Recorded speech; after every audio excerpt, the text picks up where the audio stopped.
I am super excited to welcome you to Writing Tips. My name is Joseph Jacob. This video will focus on preposition.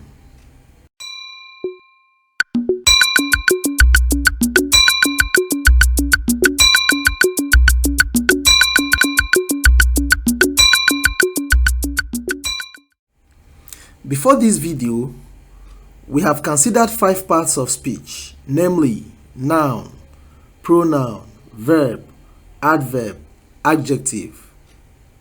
Let's assume that these parts of speech are different parts of a toy we want to glue together. The glue we need to bring them together is the preposition. Therefore, we can define preposition as a word used to glue noun, pronoun, or phrases to other words within a sentence. For most of us who learn English as our second language, preposition remains the most difficult part of speech to master. Therefore, the aim of this video is to help you have a deeper understanding of preposition. To accomplish this, we will find answers to the following questions. Why is preposition difficult to understand? What are the types of preposition? What rules can help us to use the right preposition? Understanding preposition is difficult because in most cases there are no clear-cut rules on how to use them. The rules are vague, thereby making it difficult to use them correctly in sentences. However, this video will attempt to simplify the vague rules and make them clearer as well as sharper. The first point you must know is that most of the times, prepositions are not interchangeable. That is, using one preposition when you're supposed to use another one will, in most cases, convey a different sense from what you have in mind. For example, the ball is in the box. The ball is on the box. Take note of the preposition in and on in the first and second examples respectively. The two sentences do not convey the same sense. In the first sentence, the sense conveyed is that the ball is inside the box, while the second sentence is giving the sense that the ball is on top of the box. In the first sentence, you need to look inside the box to see the ball. But in the second sentence, once you look in the direction of the box, you will see the ball on top of it. The second point you should know is that most times prepositions are followed by nouns and pronouns, but there are exceptions to this rule. For instance, a sentence can end with a preposition. I have no one to depend on is a typical example of such sentences. Types of prepositions. Prepositions are basically classified based on their function. It could be time, place, or direction. Let's start with preposition of time. As the name implies, they are used to help indicate when something happens, or will happen.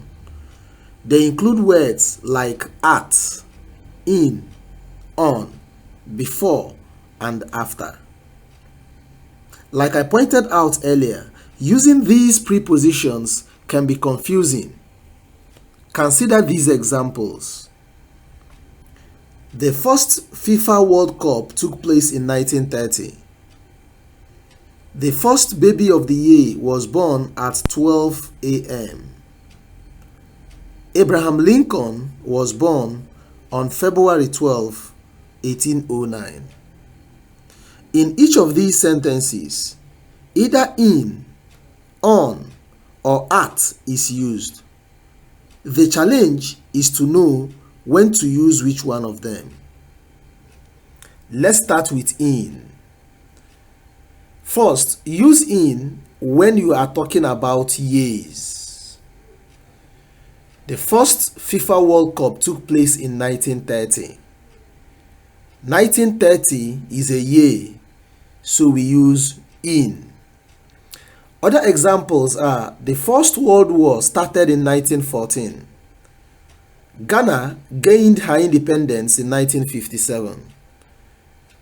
I was born in 1960.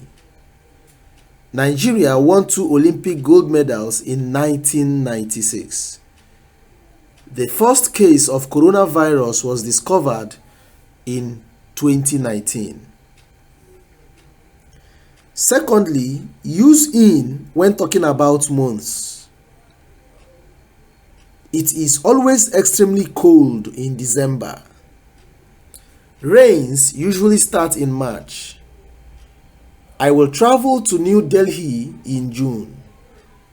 This year's World Cup will kick off in November. He had an accident in February. In these 5 examples, we use in. Furthermore, use in when talking about seasons. Let's look at 5 examples. Ronaldo returned to United in summer. Passover falls in spring.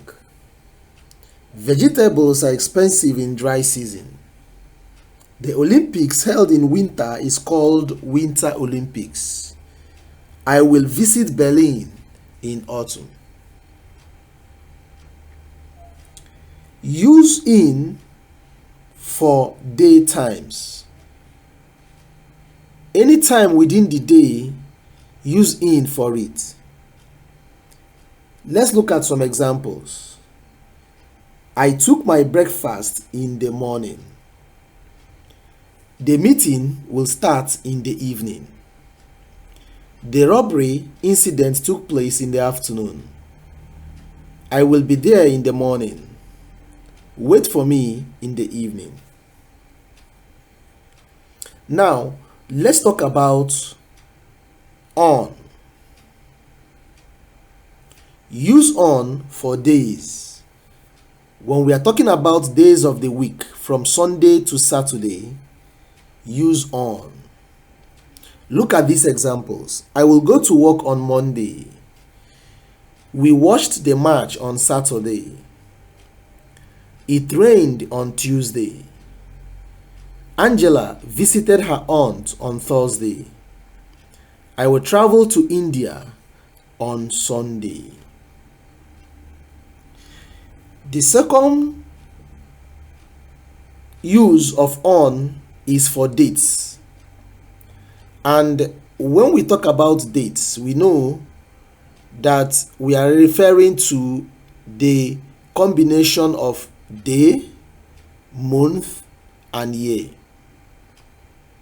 Abraham Lincoln was born on February 12, 1809. On was used because it's a complete date, February being the month, 12th being the day, 1809 being the year. Other examples are Mahatma Gandhi was born on October 2nd, 1869.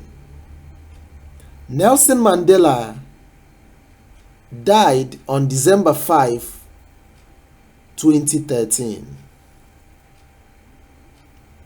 The examination will start on November 1, 2022. Use on for specific holiday days. Example, America's Independence Day is on July 4th. Labor's Day is on May 1. Now, let's proceed to art. Use art for specific time or when you are talking about night. Look at these 2 examples. The internet network is better at night. He will resume work at 10 a.m. There are other words we can use to indicate preposition of time. They include words like during, about, around, until, throughout. These words are used to indicate time. Let's proceed to the preposition of place. These prepositions are used to indicate position. Like in preposition of time, on, in, and at are often used. Let's consider rules that will help us know when to use each of them when referring to a place. Use on when referring to something with a suffix.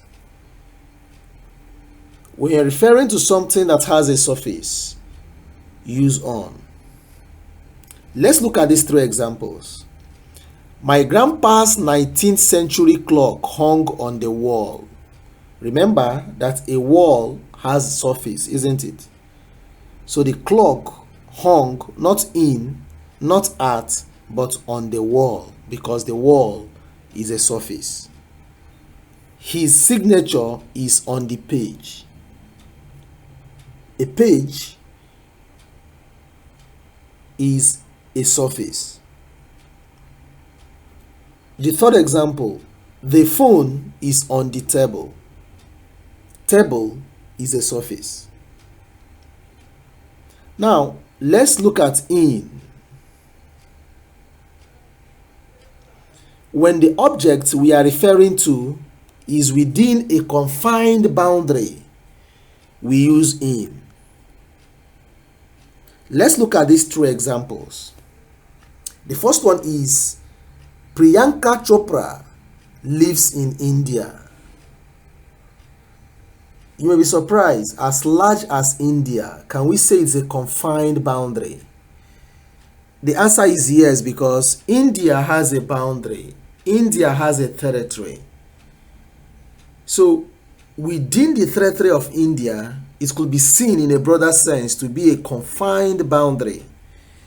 So when referring to a country, we say in, because every country do have a specific territory, a boundary. The second example, Raja visited his sick mom in the hospital. This one is easier to understand because a hospital is a given place, a confined place.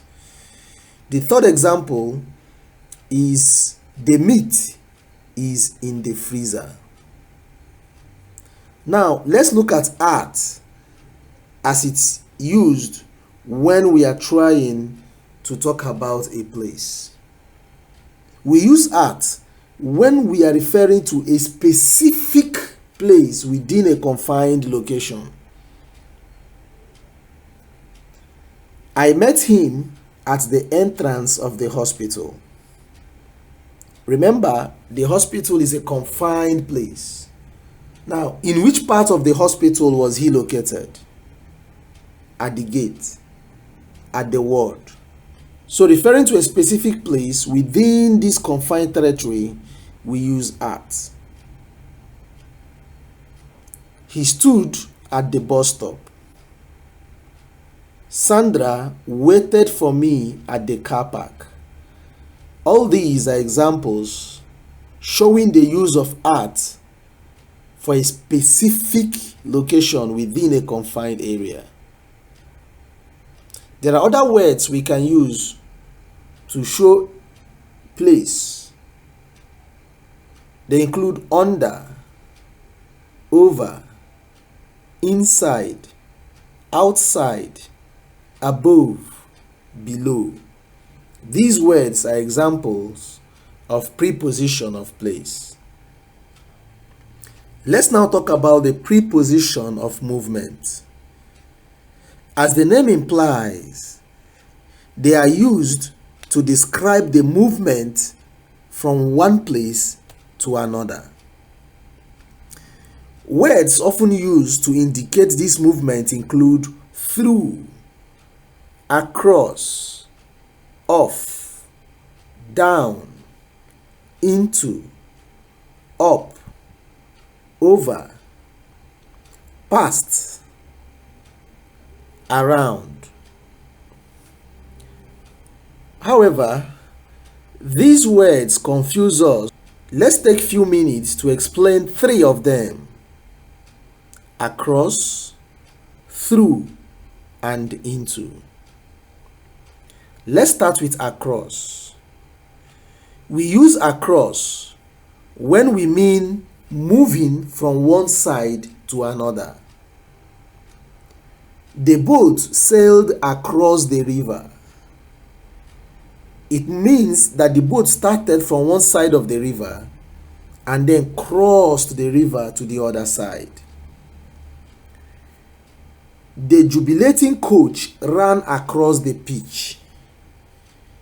It means that the coach, while celebrating, he started from one side of the pitch and ran across the pitch to the other side.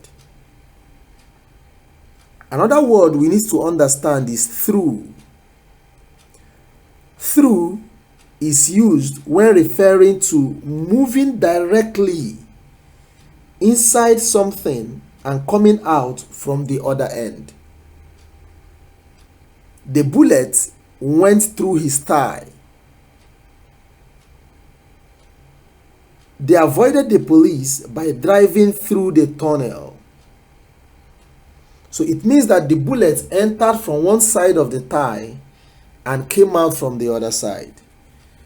It also means that the car entered the tunnel from one point and exited the tunnel from another point. Let's look at into. Into is used to denote entering inside something. The engineer went into the office. Pele headed the ball into the net. This is where we call it a day on this video. Our next video will focus on conjunction and interjection. Have a nice day.